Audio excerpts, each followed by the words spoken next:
tem um outro problema. Quanto mais a gente reduz a nossa taxa de juros, mais perigoso se torna tudo isso. Porque olha só, vou mostrar aqui na tela para você agora, ó, um gráfico que faz a comparação. Então eu estou mostrando alguns pepinos para você que pouca gente mostra. Um gráfico que mostra a comparação da nossa taxa de juros aqui no Brasil. Deixa eu mudar a cor só para ficar mais organizado. Na linha verde você vê a taxa de juros aqui no Brasil com o passar dos anos, com o passar do tempo, tá? E na linha laranja você vê o quê? A taxa de juros americana, né? Uma das coisas que o Roberto Campos Neto e os diretores dos bancos centrais fizeram foi demorar para reduzir a taxa de juros justamente por conta desse risco chamado risco do diferencial de juros, tá? Você pode perceber claramente que com o passar do tempo, ó, a gente veio conseguindo reduzir a nossa taxa de juros, a trancos e barrancos, altas e quedas, e a partir de 2014 mais ou menos, a gente ficou numa estagnação, numa lateralização. Antes a gente vinha reduzindo e a gente lateralizou aqui. Por que a gente lateralizou? Agora a gente começa a encaixar as peças, justamente porque o nosso PIB potencial parou de subir. Então, quem empresta dinheiro para o Brasil cobra uma taxa de juros mais elevada, já que o país parou de melhorar, né? Se o país estagnou, vamos manter a taxa de juros, não tem que reduzir as taxas de juros. E o que acontece? Durante bastante tempo, a partir de 2021, a gente viu a nossa taxa de juros aqui no Brasil ficar cada vez maior, enquanto a taxa de juros americana ainda estava lá embaixo, né? E por que, às vezes algumas pessoas não entendem, né? Por que o Brasil tem que ter uma taxa de juros menor que a taxa de juros americana? Justamente porque quando você pega grandes investidores que vão lá investir em renda fixa em diversos países, investidores globais, se você tiver uma taxa de juros de 6% no Brasil, por exemplo, e 5,5% nos Estados Unidos, o investidor vai pensar assim, ó, será que eu vou transformar meus dólares em reais para emprestar dinheiro para o Brasil, se a taxa de juros é praticamente a mesma, se a minha rentabilidade vai ser praticamente a mesma? Claro que não. O investidor estrangeiro ele vai preferir investir em dólar. E o que aconteceu?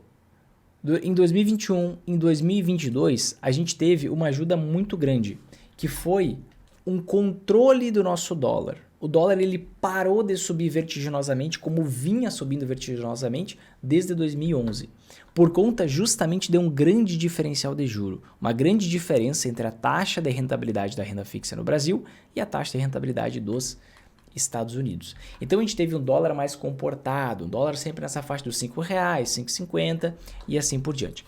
E aí, o que aconteceu? Olha só, a gente tinha aqui, em fevereiro de 2021, uma diferença de taxa de juros de 2% aproximadamente. Quando a gente entrou em 2022, a diferença entre a taxa de juros brasileira e americana era de 9%. Hoje, e aí a gente chegou até um patamar máximo aqui de uma diferença, a gente pode ver mais ou menos por aqui, ó, chegou a 10%. Então, o investidor estrangeiro que investia dinheiro aqui no Brasil, na renda fixa, recebia 10% a mais do que quem investia em dólar, do que quem emprestava dinheiro lá nos Estados Unidos, investir em renda fixa nos Estados Unidos. Só que, o que aconteceu? A partir de agosto de 2023, a gente vê a nossa taxa de juros caindo, ou seja, a rentabilidade da renda fixa cada vez mais baixa.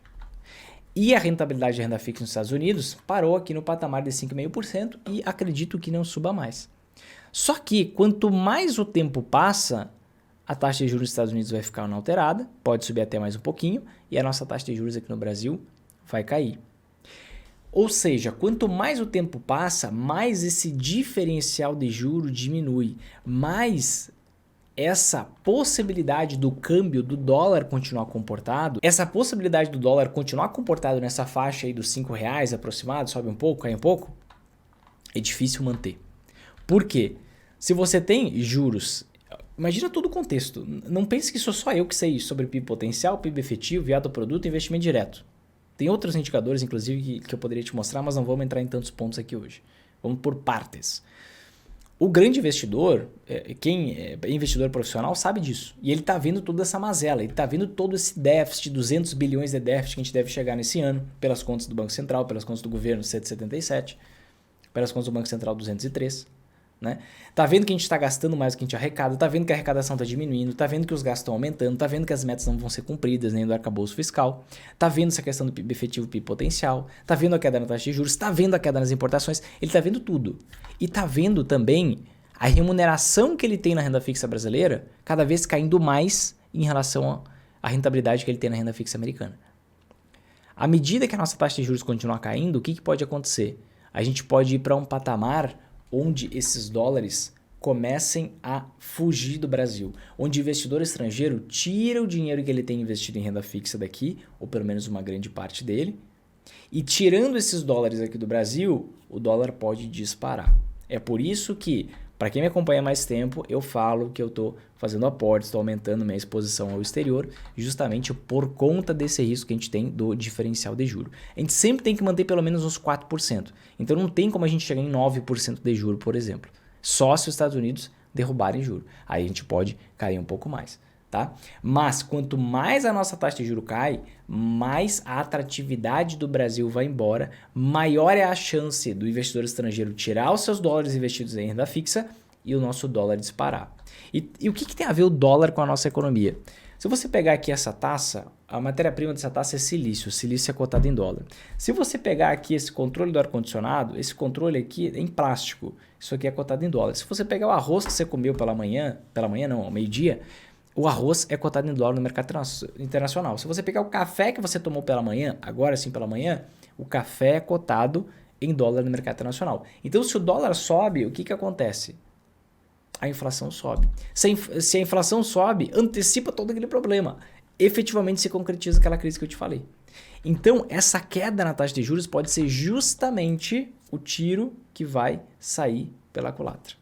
Pode ser justamente o tiro que vai sair pela culatra. A queda na taxa de juros ajuda a nossa economia interna, tá? A voltar a aquecer, ajuda as empresas a não quebrarem, ajuda as pessoas a conseguirem consumir mais, mas ao mesmo tempo, como a gente não está cumprindo o nosso dever de casa na área da política fiscal, o que é política fiscal? Controle orçamentário. Como a gente não está atraindo capital estrangeiro, essa queda na taxa Selic pode ser justamente a semente da ruína. Pode ser justamente o que vai motivar a retirada de dólares do Brasil, alta do dólar, elevação da inflação por consequência e uma nova crise similar a 2014 e 2016.